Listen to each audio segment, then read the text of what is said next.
There are new developments in the case of a mother accused of poisoning her own child. She is Emily McDonald, and now she's headed to jail after a judge ruled she violated the terms of her bond.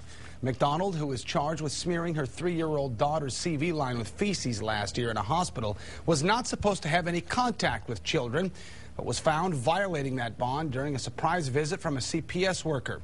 Our Chris Sadeghi is live at the courthouse where the judge made that ruling less than an hour ago. Chris?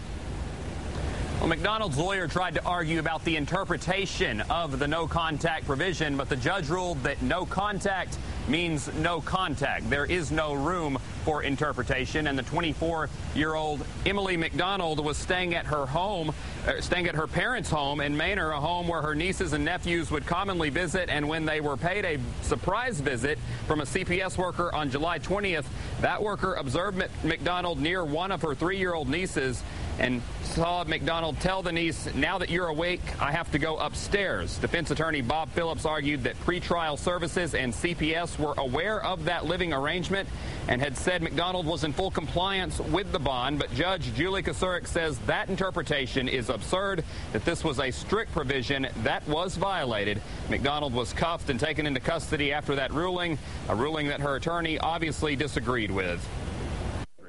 I disagree with the ruling. I understand it. I respect it. She's the judge. Her vote's the only one that counts.